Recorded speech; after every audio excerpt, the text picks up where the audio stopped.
पूर्णिमा का जो व्रत है भगवान विष्णु का भी है तो शिव का भी है, दोनों स्वीकृत है।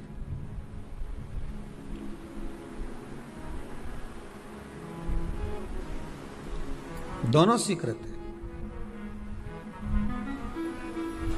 जिसका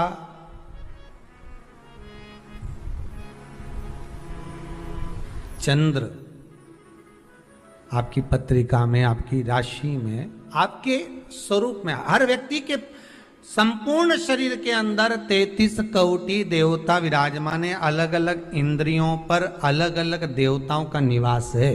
कभी मौका मिले तो अच्छे से उसको समझना। पूरे शरीर में अलग अलग इंद्रिय पर अलग अलग देवता। जिस व्यक्ति को रात्रि में, जैसे ही रात हो या दिन हो, भोजन करने के 15 मिनट के बाद ही नींद की झपकी आ जाए, समझ लेना चंद्र कमजोर पड़ गया, चंद्र गड़बड़ हो गया। बहुत ध्यान सुनिएगा जरा। पूर्णिमा का व्रत किसके लिए, वो भी ध्यान से दीजिए। शायद आपने कभी सुना ना सुना, पर अच्छे से सुन लोगे ना, ये व्रत कथा बार बार नहीं मिलने वाली। फिर इसके बाद तो तुम भले वो फिर फेसबुक यूट्यूब पर बाद में निकाल के भले सुनते रहना, पर सुन लो पूर्णिमा के व्रत का महत्व पूरा। एक, भोजन के बाद जब नशे जैसा माहौल हो जाए, आपको बिल्कुल कोई छेड़े ही नहीं, सोई नींद आए, जब लग जाए कि अब तो 2 क्षण सोना ही पड़ेगा, नेत्र कितना ही जगाओ तो भी नहीं माने, फिर तो बिन पिए नशा हो जाता है, जो बोले भोले गाता। तो ये जब ये चंद्र अपना प्रभाव दिखाता है तो भोजन के बाद आपको डुबा देता है। ठीक है।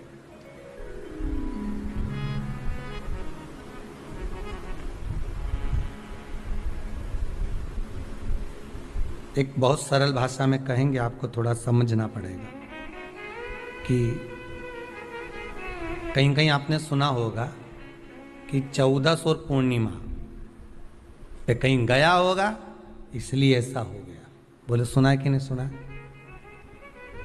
14 पूर्णिमा पे कहीं गया होगा या 14 पूर्णिमा पे कहीं गई होगी तो ऐसा हो गया। क्यों कहते हैं, उसका कारण क्या है? आखिर वह 1400 पूर्णिमा को क्यों लोगों ने बदनाम कर दिया कि 14 पूर्णिमा पे कहीं गई होगी तो बाल खोल के गई होगी, या ऐसा करा होगा तो वैसा करा होगा तो ऐसा हो गया, या ये चीज़ इसके साथ में ऐसा हो गया, या एक्सीडेंट हो गया, या ये चीज़। कारण क्या होता है? क्यों पूर्णिमा और अमावस्या के समय पर ही ज़्यादा एक्सीडेंट के योग बनते हैं? क्यों पूर्णिमा अमावस्या के अंतर्गत ही ज़्यादा कष्ट के योग बनते हैं, बीमारी को पनपने के? कारण क्या होता है? उसका क्रम क्या है? कारण क्या है? उसका एक कारण है आपके चंद्र की महत्वता घट जाना। जब चंद्र की महत्वता घटती है तब जाकर शरीर में कहीं ना कहीं रोग की मात्रा बढ़ जाती। रोग अपना प्रभाव चंद्र के कारण दिखाना प्रारंभ, पर मन में बेचैनी नहीं हो, बेचैनी रहे, नींद नहीं आ रही है, कुछ मन में ऐसा लग रहा है कि कुछ होने वाला है, मन में स्थिरता नहीं आ रही, समझ लेना कि चंद्र गड़बड़ हो गया है। अब इस चंद्र को साधना है तो शिव तत्व में जाना पड़ेगा। फिर कुछ मत करिए, पूर्णिमा का व्रत चालू कर दीजिए। क्या करना है? केवल पूर्णिमा का व्रत चालू कर दो। और कितना प्रभाव है पूर्णिमा के व्रत का? घर में 50 लोगों का परिवार है, 15 लोगों का परिवार है, 20 लोगों का परिवार है, और परिवार में से अगर एक पुरुष या एक स्त्री कोई भी पूर्णिमा का व्रत करता है तो पूरे परिवार के लोगों का चंद्र संवर जाता है, पूरे परिवार के लोगों का चंद्र सुधर जाता है। पूर्णिमा के व्रत का इतना प्रभाव शास्त्र कर रहा है, स्कंद पुराण कर रही है बात। पर व्रत कब से लेना है पूर्णिमा का? चैत्र की पूर्णिमा से। ठीक है। नहीं तो तुमने सोचा इतना महत्व सुना है पूर्णिमा के व्रत का तो मैं तो आज से नहीं खाऊं कछु। आज से ले लो। तो ये हर कोई सब तुम्हारा मर्जी पड़े, तुम तो आधी रात को उठ के भोजन करने लगो, तो ये कहीं वर्णन नहीं है। तुम तो आधी रात के नहा लो, तो ये कोई महत्व? तो हर चीज़ का एक समय होता है कि इतनी बजे उठना, इतनी बजे मंजन करना, ऐसा करना, भोजन करना, ये समय पर फलाहार करना, ये समय पर ये, तो ये सब चीज़ का एक समय होता है, हर चीज़ का एक समय। अब कथा तुम दिन में सुन लो, शाम के सुन लो, अब आधी रात को तुमको कोई उठा के 1 बजे रात के उठ, भेरू उठ जा, कथा सुन ले, तो भेरू उठेगा? और आधी रात को भेरू उठ भी गया ना तो तुम्हें भेर भी बना देगा। हर चीज का एक समय होता है कि आपको ये समय पर आपको ये ग्रहण करना, आपको इस समय पर भगवत स्मरण करना, आपको इस समय पर नाम जाप करना, आपको इस समय पर भगवान की भक्ति को धारण करना।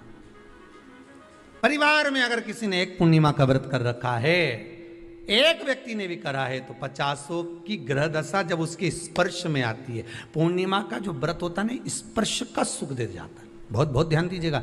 जैसे आपने किसी ने पानी मांगा, आपका पूर्णिमा का व्रत है, और भले आप उठ के पानी लेने नहीं गए क्योंकि आपका व्रत है, क्योंकि जिसका व्रत होता है बेचारी वो तो ज्यादा कुछ करती नहीं पाती, पर किसी ने आपको पानी लाकर तो दिया ना। अब पानी लाकर जिस व्यक्ति ने दिया उसका स्पर्श तो हुआ ना। ये अभी गई थी ना दूसरी लहर कोरोना महामारी, इसको देख लो, इसको टच किया, इससे टच होकर उस पर गया, उससे टच होकर उस पर गया, तो ये कोरोना महामारी। अब जब ये कोरोना महामारी टच करने से फैल सकती है, तो व्रत का पुण्य टच करने से क्यों नहीं बढ़ सकता?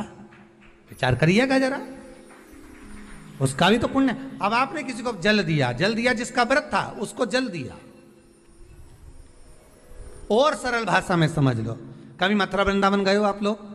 अगर मथुरा वृंदावन गए होगे, उज्जैनी गए होगे, काशी गए होगे, कहीं तीर्थ में गए होगे, या कभी कुबेरेश्वर धाम कभी आप लोग आएंगे जाएंगे, कभी आपको ज्ञात होगा, तो कभी आप लोग दर्शन करेंगे कि जब भोजन प्रसाद होता है तो लोग उसको बांटने के लिए देते हैं कि कोई आया है तो उसको कुछ प्रसाद मिल जाए, भंडारे की प्रसादी मिल जाए। तो भंडारे की प्रसादी जब वो खाता है, उसका स्पर्श होता है, स्पर्श होता है तो जिसने भोजन किया उसका पुण्य जो दे रहा होता है उसके खाते में चले जाता है।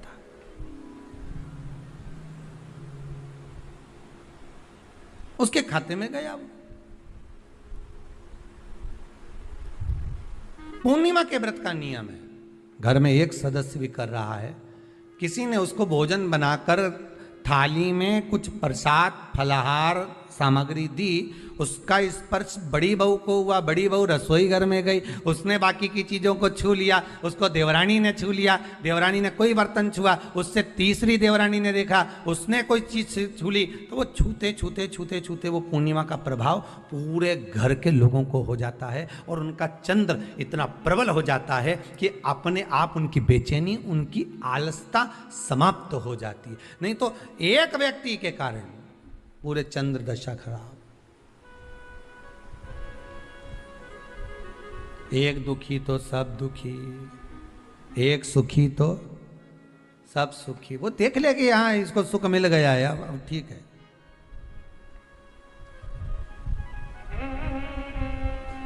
जब बेचैनी लगे, 14 और पूर्णिमा आए और आपको लगे बेचैनी बहुत ज्यादा है, मेरे को थोड़ा बेचैनी, ना जाने क्यों ऐसा होता है कि 14 पूर्णिमा आई और मेरे को बेचैनी, तो समझ लेना कि चंद्र गड़बड़ है। फिर क्या करना है? एक व्रत घर का कोई भी सदस्य पूर्णिमा का प्रारंभ कर दे। ज्यादा नहीं करो तो थोड़ी करो, पर करो, व्रत करो।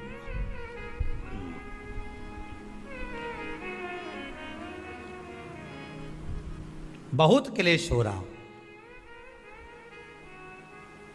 बहुत क्लेश हो रहा, तो पूर्णिमा के दिन खीर का भोजन प्रत्येक महीने में एक बार ऐसा नियम बना लो, अपने दीवार पे लिख लो कि पूर्णिमा है और पूर्णिमा के दिन घर में खीर बनना ही है।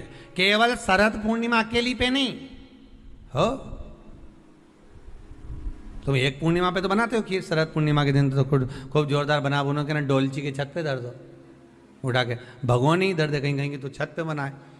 तो बच्चे पूछ ले मम्मी ये छत पे क्यों रखी है, तो क्या अमृत गिरेगा?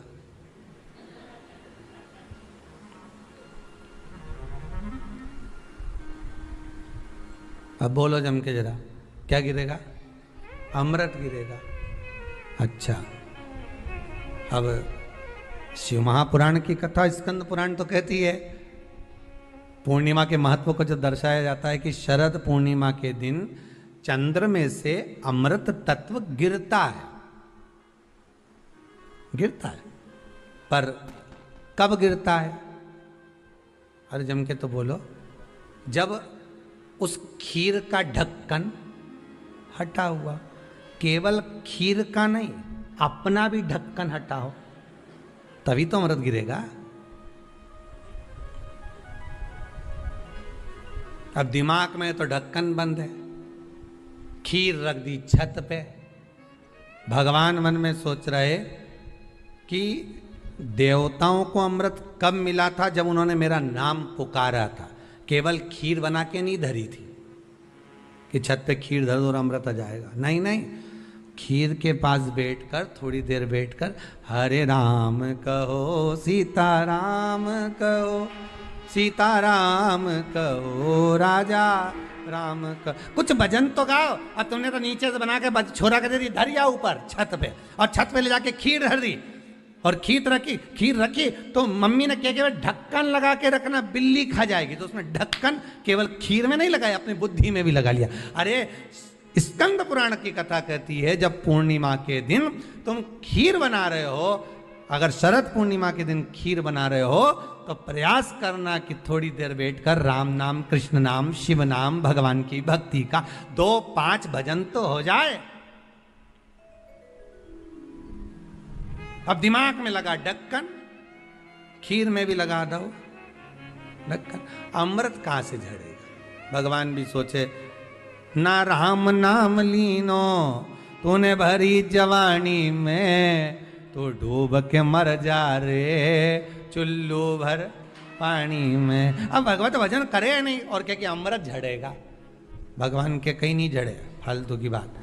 राम नाम बोलती तो अमृत झड़ता, कृष्ण नाम बोलती तो अमृत झड़ता, भगवान का भजन करती तो अमृत झड़ता। इसलिए शरद पूर्णिमा पे मंदिरों में जो खीर बनती है ना, तुम्हारे घर की खीर और मंदिर की खीर के मिला के देखना जरा, दोनों में स्वाद किस में आए जरा मिला के देखना। मंदिर की खीर में स्वाद आ जाए। क्यों? वहां भाइयों बैठ के खूब भजन गाए, तांबा का हंडा में ता तो दरो पानी नीनाए भोला नवा के रंग। अब दिन रात के जो भजन गाने पिली ने 9 बजे से लेकर 12 बजे रात तक खूब गाया, वो भजन का जो अमृत था वो खीर में मिल गया, खीर में मिला तो स्वाद आ गया। अब तुम तो गाई ही नहीं, तो डब्बा में कहीं खाक स्वाद है।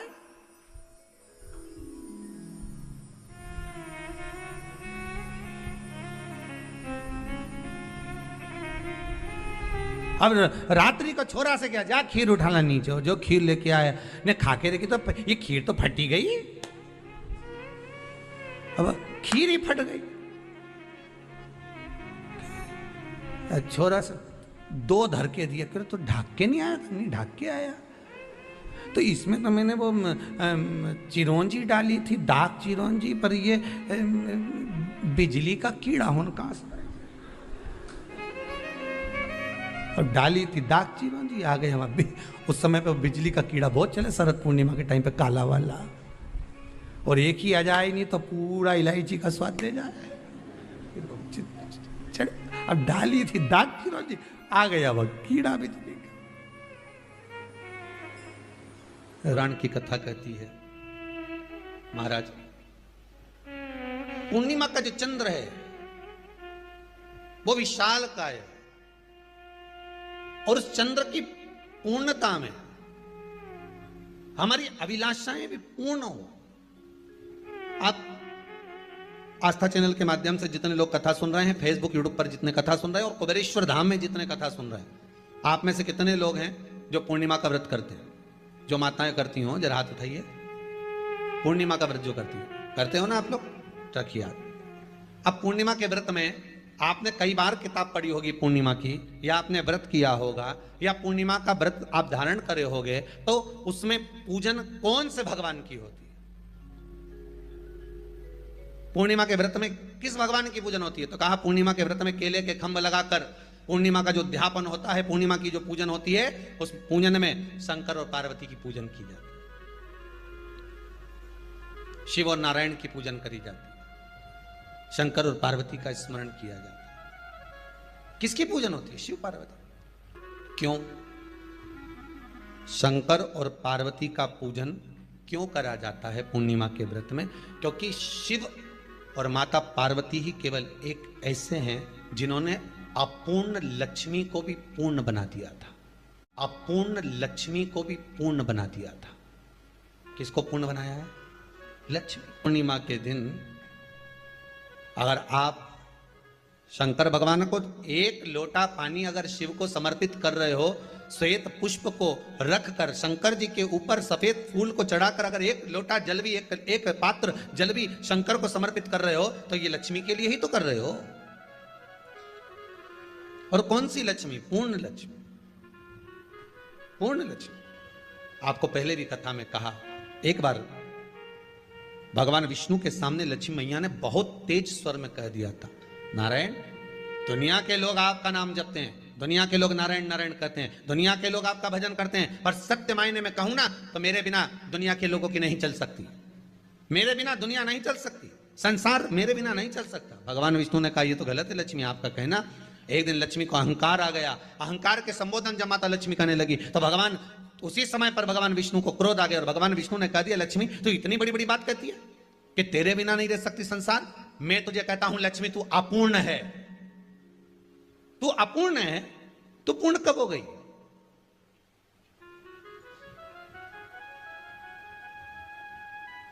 तेरी पूर्णता कहां हो गई? लक्ष्मी की आंख से आंसू बहने लगे। आज आपने मुझे अपूर्ण कहा है। आपको मालूम है आप मुझे अपूर्ण कह रहे हो? आपको यह ज्ञात हो रहा है आप मुझे अपूर्ण कह रहे हो? भगवान कहते हैं, हाँ लक्ष्मी, मैंने तुझे अपूर्ण कहा है। अपूर्णता का मतलब आप जानते हो ना? भगवान कहते हैं, लक्ष्मी मैं सब जानता हूं। लक्ष्मी रोती हुई माता सरस्वती के पास पहुंच गई। सरस्वती ने पूछा, क्या बात है लक्ष्मी, क्यों रो रही हो? लक्ष्मी जी ने कहा, क्या बताऊं सखी, मेरे पति ने आज मुझे अपूर्ण कह दिया है। तो क्यों रो रही है तू? अपूर्ण अगर कह दिया, पति ने ही तो कहा है ना, तो क्यों रोना? चल मेरे साथ में। और सरस्वती मैया माता लक्ष्मी को लेकर सीधे पहुंच गई माता पार्वती के यहां। माता पार्वती के यहां जब पहुंची है, माता पार्वती ने लक्ष्मी जी को देखा और सरस्वती को देखा तो पूछा कि बात क्या है, क्या हो गया ऐसा?